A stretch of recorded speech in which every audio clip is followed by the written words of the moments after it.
Buongiorno e benvenuti a questa edizione di TG Sicilia, i titoli del nostro telegiornale. Migranti imbottiti di medicinali nel CPR di Milo, nel Trapanese, per provocare stati di sonnolenza, ma i farmaci avrebbero causato anche eccitazioni nervose e gravi momenti di alterazione. A Catania è arrestato il rapinatore dei bed and breakfast, ricercato da tempo, è stato fermato durante un colpo in un supermercato. Pfizer e Multiservizi, Catania perde posti di lavoro. I dipendenti della multinazionale farmaceutica pronti a manifestare a Roma contro i 330 licenziamenti. Nelle stesse ore la partecipata del comune annuncia 28 esuberi. Palermo ricorda 2 operai morti precipitati dalla gru in via Marturano, un'occasione per non dimenticare le vittime di lavoro in Sicilia. Sempre in Sicilia è atteso il grande caldo per i prossimi giorni, arriverà l'anticiclone proveniente dal Nord Africa, in alcune zone dell'isola le temperature potrebbero superare i 40 gradi.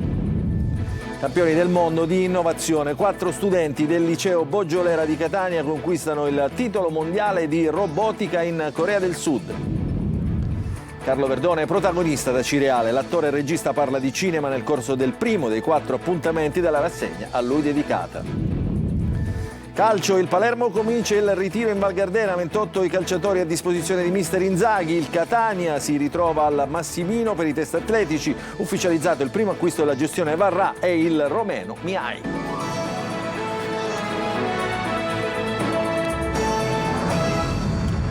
Ancora buongiorno, in apertura del nostro telegiornale una notizia appena arrivata in redazione. A Catania si continua a sparare, una sequenza quasi incessante che va a toccare diverse zone della città. Stavolta è successo nel quartiere di Cibali, dove le volanti della polizia hanno rinvenuto 7 bossoli in via Ammiraglio Toscano. Il portone dello stabile nei pressi del ritrovamento era danneggiato dai fori, appunto compatibile con il calibro dei bossoli. I colpi di arma da fuoco, secondo una prima ricostruzione, sarebbero stati esplosi poco prima della mezzanotte. Sul posto è intervenuta la scientifica per i rilievi del caso. Adesso andiamo a Trapani, le indagini della squadra mobile sulla rivolta dello scontro nell'8 settembre scorso nel centro di permanenza per il rimpatrio di Milo, nel Trapanese, consegna una verità molto grave. La somministrazione di psicofarmaci a migranti, e questa cruda verità arriva dopo il racconto di un ragazzo tunisino che è stato messo a verbale dagli investigatori e indagato assieme ad altri per danneggiamento. Il servizio di Laura Spanò. Le indagini sulla rivolta dell'8 settembre dello scorso anno all'interno del centro di permanenza per il rimpatrio di Milo a Trapani hanno consegnato una verità drammatica e sulla quale è massima l'attenzione di procura e investigatori. Nel corso di quella rivolta vennero distrutte dai migranti diversi impianti del CPR e le forze dell'ordine sequestrarono anche una spranga di ferro. Un giovane migrante tunisino indagato in concorso con altri del reato di danneggiamento, sentito a verbale dagli investigatori della squadra mobile, ha riferito che a lui come ad altri quella sera era stato somministrato da un infermiere in servizio nella struttura un farmaco. Quella sera, ha detto, avevo assunto 4 pillole di lirica 300 mg, nessun medico però me le aveva prescritte. L'effetto desiderato era quello di mettere a dormire il migrante e stessa cosa fu fatta da altri ospiti della struttura. Il sovradosaggio invece provocò gravi alterazioni e probabilmente alla stessa rivolta. Il migrante ha raccontato agli investigatori di essersi ritrovato in uno stato confusionale, di avere ricevuto una spranga di ferro da un suo compagno di stanza che lo incitava a partecipare a distruggere quello che c'era attorno a loro. Io ero confuso e alterato dal medicinale che avevo preso e per i successivi 3 giorni sono rimasto a lungo in stato confusionale e a dormire. Quella che emerge dall'indagine dunque è l'altra faccia di come viene gestito il trattenimento dei migranti di Trapani, imbottiti di medicinali per provocare sonnolenza, che inducono torpore ma che possono causare eccitazioni nervose e gravi momenti di alterazione. La lirica viene prescritta dai medici per curare neuropatie e epilessia, già con le dosi normali induce a stati di sonnolenza, ma un sovradosaggio è causa di stati di grave alterazione psicofisica. Adesso andiamo a Gela, dove proseguono senza sosta le ricerche di Anselmo Perna, il 59enne scomparso in mare da mercoledì pomeriggio dopo essere uscito in canoa dalla spiaggia di Macchitella. In campo uomini, mezzi navali e velivoli, mentre la prefettura ha avviato il piano provinciale per la ricerca delle persone scomparse. Il servizio di GR Italia. Da oltre 48 ore il mare davanti alla costa gelese è al centro di una complessa operazione di ricerca di Anselmo Perna, 59 anni, pensionato residente nel quartiere Macchitella. Non si hanno più notizie da mercoledì, quando si è allontanato dalla spiaggia a bordo di una piccola canoa senza fare più ritorno. Le ricerche sono proseguite anche nella giornata di ieri con un ulteriore rafforzamento dei mezzi impiegati. In volo un drone dei vigili del fuoco e alle prime luci dell'alba anche un elicottero del 9° gruppo elicotteri dei carabinieri decollato dalla base di Bocca di Falco a Palermo per sorvolare il tratto di mare interessato. Intanto la prefettura di Caltanissetta ha disposto l'attivazione del piano provinciale per la ricerca delle persone scomparse, un dispositivo che coordina l'azione di tutte le forze impegnate sul campo. Guardia costiera, carabinieri, vigili del fuoco, protezione civile, forze dell'ordine e associazioni di volontariato continuano a battere senza sosta il litorale via mare e dall'alto, nella speranza di individuare qualsiasi traccia utile. L'amministrazione comunale intanto ha rivolto un appello ai cittadini affinché collaborino con le autorità, diffondendo la notizia e segnalando tempestivamente al 112 eventuali informazioni utili, evitando iniziative autonome che potrebbero ostacolare le operazioni di ricerca. Perna, dopo aver lavorato per diversi anni fuori città, era tornato a vivere a Gela. Mentre le ore trascorrono, cresce l'apprensione della famiglia e dell'intera comunità, che continua a seguire con il fiato sospeso un'imponente macchina dei soccorsi ancora impegnata a cercarlo. È stato arrestato con l'accusa di omicidio preterintenzionale Fabio Palumbo, 52 anni, cognato di Giacomo Margherini, di 48 anni, deceduto ieri dopo una violenta lite in strada a Sferracavallo. A Palermo, secondo la prima ricostruzione effettuata dai carabinieri coordinati dai PM e della Procura, il dramma sarebbe iniziato in una palazzina in via Emanuele Palazzotto. Palumbo, rientrando a casa, avrebbe notato una finestra aperta, ipotizzando un tentativo di furto da parte del cognato, e da lì è scaturita un'accesa discussione che poi ha spinto Margherini a fuggire in strada. L'inseguimento si è concluso circa un centinaio di metri più avanti in una stradina che porta a via Sferracavallo. Nel corso della colluttazione Margherini è rimasto schiacciato dal peso del cognato, che ha una corporatura imponente, morendo soffocato. Adesso a Catania, dove è stato arrestato un rapinatore seriale di B&B del centro storico. Manometteva il tastierino per l'accesso nelle strutture e rubava valigie ed effetti personali dei turisti. Il servizio di Giusy Lazzara. Si era specializzato nella manomissione delle tastiere per l'accesso ai B&B del centro storico di Catania. Lo vedete che addirittura stacca il dispositivo e poi entra per rubare valigie e quanto i turisti avevano lasciato dentro le camere. La polizia ha individuato da queste immagini il rapinatore seriale che nei mesi scorsi aveva messo a segno diversi colpi. L'uomo è stato arrestato anche per un altro furto, questa volta con un complice dentro un supermercato di Viale Regina Margherita. Avevano rubato pelati, carne e perfino dolci. Notati dal personale di vigilanza che aveva chiesto l'intervento della polizia, i ladri, invece di fermarsi e restituire i prodotti, hanno investito il vigilantes con un carrello e poi sono fuggiti. Il complice è riuscito a scappare mentre il rapinatore è stato bloccato e trasferito in carcere. Una telefonata, all'apparenza come tante altre, era un falso allarme sul conto corrente e la richiesta di mettere al sicuro i propri risparmi. È così che un cittadino di Nicosia è caduto nella trappola di una sofisticata truffa telefonica. Ce lo racconta Salvo Calaciura. Si spacciavano per operatori bancari e convincevano le vittime a trasferire il denaro su conti ritenuti sicuri. In realtà invece era una truffa. La vittima, un cittadino di Nicosia nell'Ennese, che riceve una telefonata da un sedicente operatore della propria banca. L'uomo viene informato di un presunto tentativo di frode sul suo conto corrente. Il tono è rassicurante ma allo stesso tempo allarmante. Per mettere al sicuro i risparmi, il falso operatore lo convince a effettuare con urgenza alcuni bonifici verso conti indicati come sicuri. La vittima segue le istruzioni e trasferisce complessivamente oltre 17.000 euro. Solo successivamente si rende conto di essere stata raggirata e presenta denuncia alla tenenza della Guardia di Finanza di Nicosia. Le indagini coordinate dalla Procura della Repubblica di Enna hanno consentito di identificare 2 persone residenti in Campania indagate per truffa aggravata mediante strumenti informatici. Su richiesta della Procura, il giudice per le indagini preliminari ha disposto il sequestro preventivo del profitto del reato. Nel corso dell'attività investigativa, i finanzieri sono riusciti a recuperare circa 4.000 euro che potranno essere restituiti alla vittima. E Parliamo di lavoro a Catania, l'avvertenza della Pfizer, la multinazionale farmaceutica. Dopo l'annuncio di 330 esuberi, i dipendenti si mobilitano, annunciano un sit-in e lo sciopero. Nelle stesse ore arriva la notizia di 28 esuberi alla Multiservizi, la partecipata del Comune di Catania. Il servizio di Giusy Lazzara.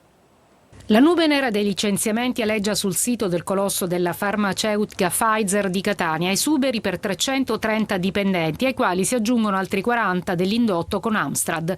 2 linee di produzione cancellate, che vuol dire l'out per professionalità acquisite nel tempo. Maestranze che ogni giorno siamo presenti a portare avanti ricchezza per questa azienda che oggi ci sta dando il ben servito. Molti di questi lavoratori, come me per esempio, abbiamo 20 anni di anzianità ed oltre.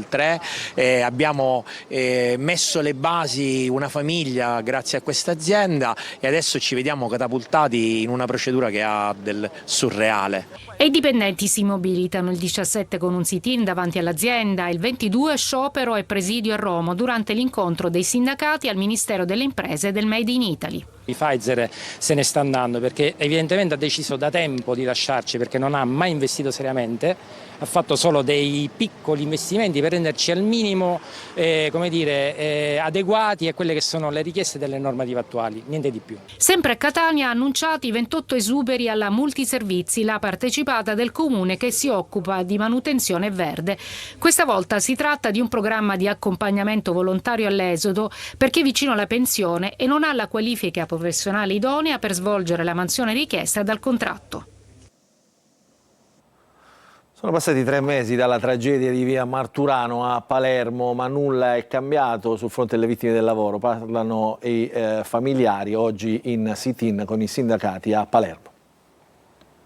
A pochi giorni dall'ennesimo grave incidente sul lavoro avvenuto a Belmonte Mezzagno, nel palermitano, torna alta l'attenzione sul tema della sicurezza. A 3 mesi dalla tragedia in cui persero la vita 2 operai, i sindacati si sono riuniti oggi in via Marturano per chiedere interventi concreti. Non basta più indignarsi, non basta più stupirsi. Il mancato rispetto delle norme sulla sicurezza sembra stia diventando la normalità nei luoghi di lavoro, denunciano i rappresentanti sindacali insieme ai familiari delle vittime. Vogliamo con forza avviare un percorso che veda un rafforzamento dei controlli nella nostra città e nei nostri cantieri, perché lo abbiamo già visto in queste settimane come nelle alte temperature, nonostante sia stata emanata una ordinanza specifica, si continua a lavorare senza rispettare queste norme. In via Marturano oggi presente anche la sorella di Daniluk Miai, l'operaio rumeno morto assieme al collega Nayai Jaledin, e la moglie poi di Giovanni Gnoffo, altro lavoratore che ha perso la vita mentre lavorava in un cantiere. Dobbiamo sapere chi è colpevole,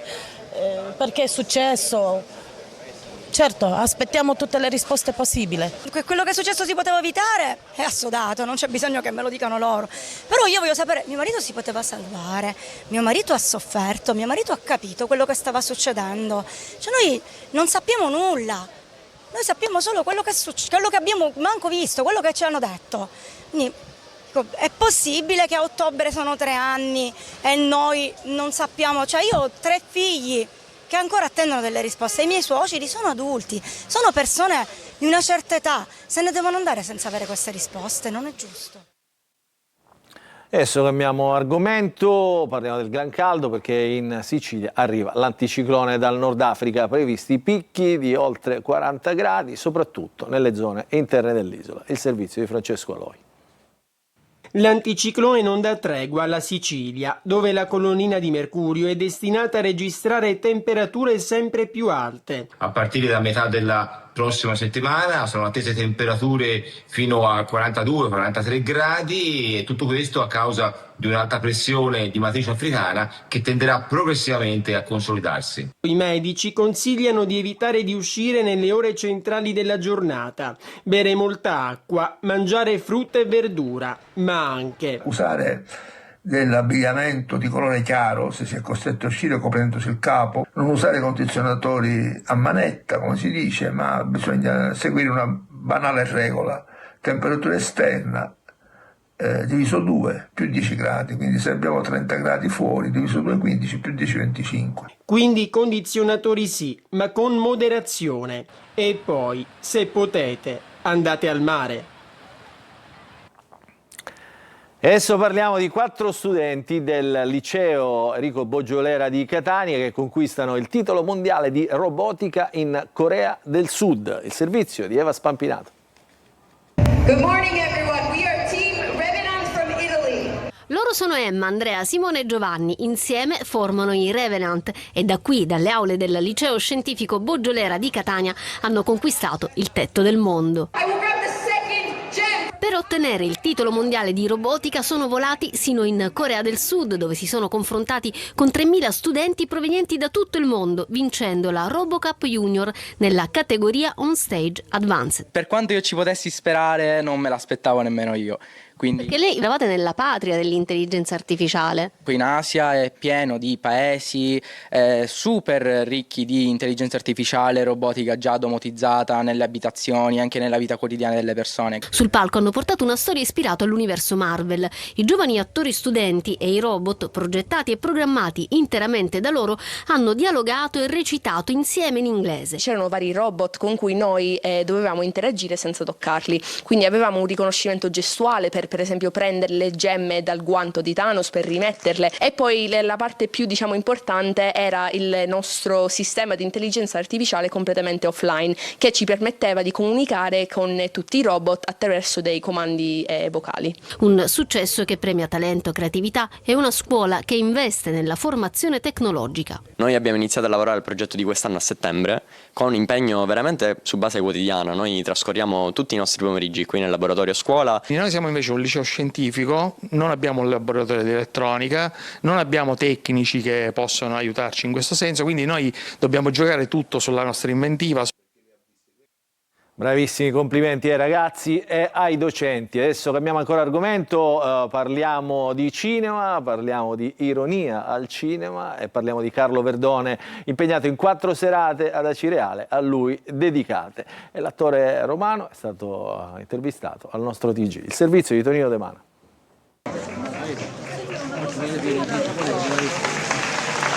4 serate con Carlo, iconico ed ironico Verdone ha conquistato Acireale, che ha fortemente voluto una rassegna con uno dei volti più autorevoli del cinema italiano. Bagno di folla a Villa Belvedere per la proiezione del film Gallo Cedrone, fortunata pellicola del 1998, poco prima immancabile sguardo verso lo Ionio e simpatico siparietto con la stampa. La sua permanenza in Sicilia quanti farmaci ha portato, visto che è riconosciuto la sua fama di ipocondriaco? No, ma non sono ipocondriaco. Ecco, vedi, questa è una cosa, bisogna levarsela di torno. Io sono il medico dei miei amici, sono quello che dice poi, però vai dal medico, io gli faccio una diagnosi, però la mia ipotesi, perché non sono laureato in medicina, anche se ho la laurea honoris causa. È sempre forte il legame tra Verdone e la Sicilia. La Sicilia dell'est, dell'ovest, del nord e del sud è meravigliosa. Io ho avuto la fortuna di vederla quasi tutta, e devo dire che è una bella terra, soprattutto è una terra che ha fatto crescere grandi autori, grandi pittori, grandi scrittori. Gallo Cedrone, Io, Loro e Lara, Grande, Grosso e Verdone, Al lupo, i film in rassegna. Un saluto suo in siciliano? Non lo so fare. Baciamo la mano.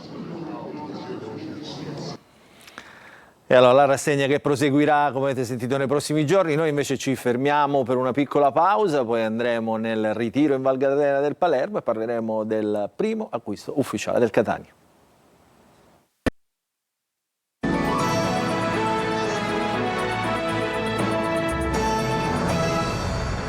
Bentornati nella seconda parte del nostro telegiornale. Apriamo la pagina del calcio, cominciamo dal Palermo, da oggi in ritiro in Val Gardena, in Trentino Alto Adige, domani i primi allenamenti. Sul mercato il DS Osti lavora per Rao, esterno di proprietà del Napoli, il servizio di Marco Gulla.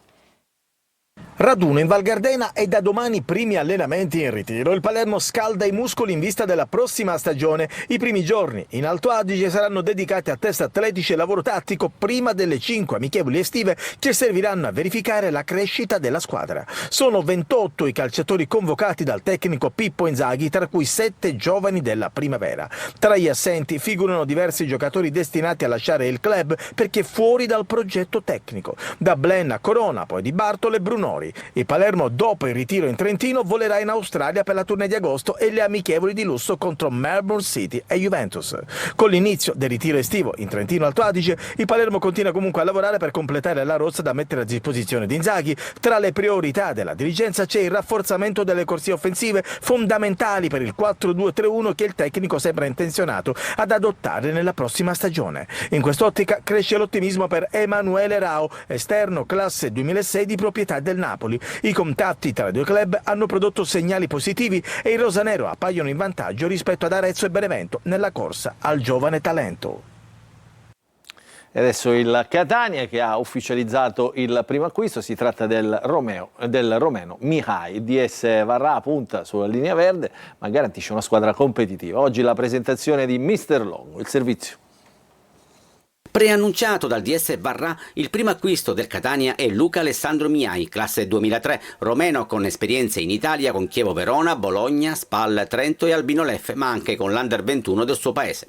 È un progetto rinnovato con meno squilli di tromba e più concretezza. Il Catania riparte con 3 giorni di test prima di assaggiare il campo e di tuffarsi nella calura del Massimino per la prima fase del ritiro precampionato. In 32 si stanno sottoponendo alle consuete visite mediche, ma è chiaro che saranno in molti a lasciare e in tanti ad essere rimpiazzati. Lo ha detto chiaro e tondo il DS Varrà in conferenza stampa, che ha comunque garantito sulla competitività dei rossoazzurri. Bisogna intervenire tantissimo, soprattutto nelle uscite prima delle entrate. Non sarà facile perché comunque è un mercato che va a rilento. Non sarà una rivoluzione, ma di sicuro sarà un Catania più giovane e quindi più dinamico. Quando si parla di ringiovamento della rosa sembra che ci sia quella paura a dire facciamo una squadra di ragazzini, però noi abbiamo una squadra allo stato attuale con un'età media di 29,4. Per fare una squadra competitiva o comunque per cercare quella brillantezza che ho appena detto abbiamo bisogno di giocatori freschi, di giocatori giovani. E oggi alle 17:30 toccherà al nuovo allenatore Emilio Longo presentarsi alla stampa e alla tifoseria. Con questa notizia si conclude questa edizione di TG Sicilia. Non ci resta che ringraziarvi per averci seguito e ricordarvi che l'informazione su Antenna Sicilia ritornerà questa sera alle 20. Grazie e buon proseguimento di giornata a tutti. Entra nel mondo dell'informazione con l'app Sicilia Web. Resta sempre aggiornato con le news e le live in diretta.